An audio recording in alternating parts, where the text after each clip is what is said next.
And کارو out اور vision جس کے ذریعے ہم پاکستان کو صحیح معنوں میں، ہم دن رات بات کرتے ہیں کہ قائد اعظم کا پاکستان 76 سال گزر گئے ہیں، ہم ہنوز اس منزل سے بہت دور ہیں. تو میں سمجھتا ہوں کہ ہمیں یہ چیلنج آج کا یہ چیلنج ہے، اور بڑے اور چیلنجز ساتھ جڑے ہوئے ہیں. میں نے جو ایز این اوپننگ ریمارکس میں نے چند باتیں آپ کی خدمت میں کہی ہیں، تو اب میں چاہوں گا کہ میں اب آپ کی باتیں سنوں، آپ سے پوچھوں آپ کے ذہن میں کیا ہے، کس طرح ہم پاکستان کی نوجوان نسل، دیکھیں یہ یوتھ بل جو ہے اس وقت یعنی ہماری جو پاپولیشن جو ہے ڈیموگرافی 60% جو ہماری جو پاپولیشن ہے یہ نوجوان نسل پر مشتمل ہے، اور یہ 15 سال سے لے کے 30 سال تک یہ 60% بنتا ہے. اب اس کو اگر ہم نے صحیح طور پر ان کی رہنمائی نہ کی، ان کو ہم نے وسائل مہیا نہ کیے، تو ایک بہت بڑا چیلنج بن جائے گا. اور اگر ہم نے ان کو مل کر ان کے ساتھ مشاورت سے ایسی پالیسی بنائی جس سے کہ یہ یوتھ پاکستان کے لیے ایک ہماری قسمت سنوار دے گی، تو یہ اٹس اے گریٹ اپرچونٹی. تو یہ چیلنج بھی ہے اور اپرچونٹی بھی ہے. اٹس آل کہ ہم نے اس چیلنج کو کس طرح حل کرنا ہے. تو میں چاہتا ہوں کہ اب میں آپ سے گزارش کروں، کوئی سوال ہوگا تو میں انشاءاللہ تعالیٰ کوشش کروں گا کہ بالکل اخلاص کے ساتھ اس کا جواب دوں. رام کہانی یہاں نہ سناؤں آپ کو، آپ ایک سیکنڈ میں آپ ڈسائفر کر لیں گے کہ یہ کیا گپ مار رہا ہے، یہ بات اس طرح نہیں، یہ تو بات اس طرح ہے. So it will be a very frank, sincere and honest discourse. تو آپ نے آئی ٹی میں اپنے لوہا منوایا، ٹیکنیکل جو سکلز ہیں اس میں لوہا منوایا، ووکیشنل جو سکلز ہیں اس میں لوہا منوایا، لیکن فار ون ریزن اور دی ادر آئی ٹی کی فیلڈ میں جہاں پر پاکستان کے اندر بے پناہ ٹیلنٹ موجود ہے، وداؤٹ پروموٹنگ مائی اون ہمبل کنٹریبیوشن، عرفہ کریم ٹاور میں پاکستان کی پہلی آئی ٹی یونیورسٹی 2012 میں مارز وجود میں آئی. اور یہ وہ شعبہ ہے جہاں پر ہماری یوتھ ماشاءاللہ بہت ٹیلنٹڈ ہے، بڑا آپ میں جذبہ ہے، مگر اس میں بھی again because of policy failures, lack of proper support, incentives, یا جو بھی کہہ لیں آپ، اس میں آج دیکھیں کہ ہماری جو آئی ٹی کی ایکسپورٹس ہیں وہ تقریباً $2.5 بلین کی، شاید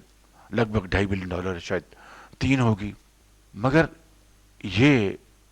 باتیں کر کے میں یہ کہنا چاہتا ہوں کہ اللہ تعالیٰ کے فضل و کرم سے میں اس میں بلیو کرتا ہوں اور آپ بھی کرتے ہیں کہ it's never too late, wherever there is a will there is a way. تو میں سمجھتا ہوں کہ یہ وہ میدان ہے جس میں ہمیں اپنی نوجوان نسل کو جتنا بھی ہم ان کے اوپر خرچہ کریں، and this is not expenditure, this is investment on are youth. یہ انویسٹمنٹ ہے کیونکہ اس کے ڈویڈنڈس الحمدللہ بے پناہ ہوں گے. تو میں سمجھتا ہوں کہ آئی ٹی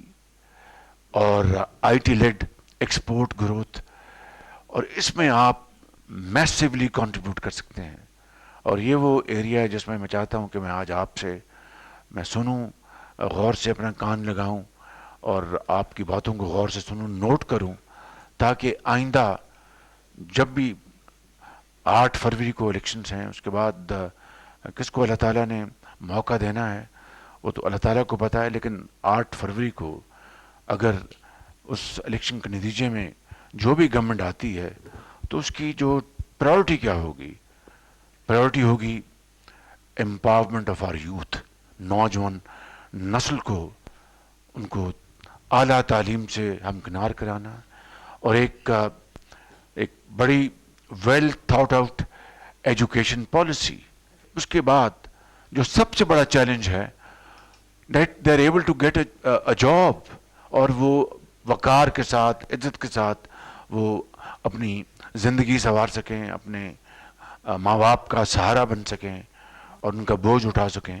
ایک عزت کی ان کو نوکری ملے اور وقار کے ساتھ پاکستان کے اندر اور پاکستان کے باہر ان کو یہ اپرچونٹیز مہیا ہوں تھرو دیئر اسکلس. اسی طریقے سے آپ کھیل کے میدان کو لے لیں, اب بڑے بڑے ہمارے نوجوان بچے اور بچیاں اب تو ماشاء اللہ بلہ بھی بہت گھما رہی ہیں اور بال بھی بہت اچھی کرتی ہیں ہماری بیٹیاں, they are playing very well, matches بھی جیت رہی ہیں. اس طرح یہ ہاکی کا میدان ہے ہمارا, بالکل ہم بہت پیچھے چلے گئے. اب کرکٹ میں جو ہماری اس وقت پوزیشن ہے وہ آپ جانتے ہیں, فٹ بال ہے, دوسرے ہماری جو سپورٹس ہیں اس کے اندر بھی کم و بیش یہی صورتحال ہے کہ پراپر وہاں پر فالو اپ نہیں. ان بچوں اور بچیوں کو جو کہ بہت قابل ہیں, بڑا ٹیلنٹ ہے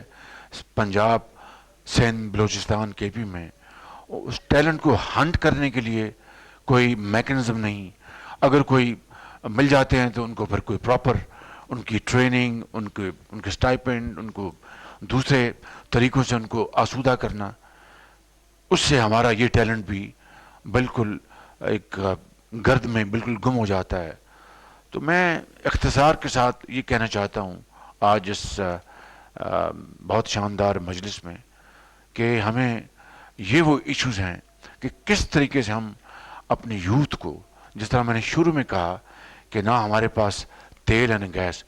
یوتھ ہمارا اثاثہ ہے, اسی کو اگر ہم نے ایک بہت شاندار طریقے سے ان کو ٹرین کر دیا, تعلیم دلوا دی, تو دین دیر نتھنگ ٹو وری. پھر اللہ تعالیٰ کے فضل و کرم سے معاملات بہت شاندار ہو جائیں گے, اور جو ماضی کے دکھ ہیں وہ سکھ میں بدل جائیں گے, اور ماضی کی جو ہماری جو تکالیف ہیں وہ خوشیوں میں بدل جائیں گی. شرط یہ ہے کہ we should carve out our path with proper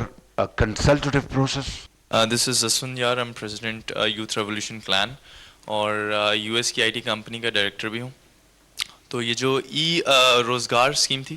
جس کا بینیفیشری ہوں, اور یہ اسی کی بدولت آج میں ایک یو ایس سی کی آئی ٹی کمپنی ہے اور اس کا آج میں ڈائریکٹر ہوں. سر ابھی آپ نے آئی ٹی کی باتیں کی کچھ, اور اس میں سے 2-3 چیزیں میں بھی پوائنٹ آؤٹ کرنا چاہتا ہوں. یہ مجھے آپ نے موقع دیا اس پہ, اور میں چاہتا ہوں کہ اس پہ اگلی حکومت میں اگر موقع ملتا ہے تو آپ اس کو ریکمنڈیشنز میں ڈالیں. جی جی, بہت اچھی بات. There's a bridge between there's a gap between universities and this industry. اب میں نے 2 مہینے پہلے ہائرنگ کرنی تھی اور 50 بندوں میں صرف مجھے 2 بندے ملے, کیونکہ ہمارے پاس وہ اسکل سیٹ نہیں ہے. یونیورسٹیز وہ پڑھا نہیں رہی جو کمپنیز کو چاہیے. آپ کو ایک بٹھانا پڑے گا یونیورسٹیز کو اور کمپنیز کو, کمپنیز سے پوچھنا پڑے گا کہ مارکیٹ میں کیا ڈیمانڈ ہے, تاکہ ہم اس کو کر سکیں. ہمارا $2.6 بلین کی ایکسپورٹ ہے اور انڈیا کی 200 سے سر پلس ہے. اس کی وجہ بھی یہی ہے کہ ان کی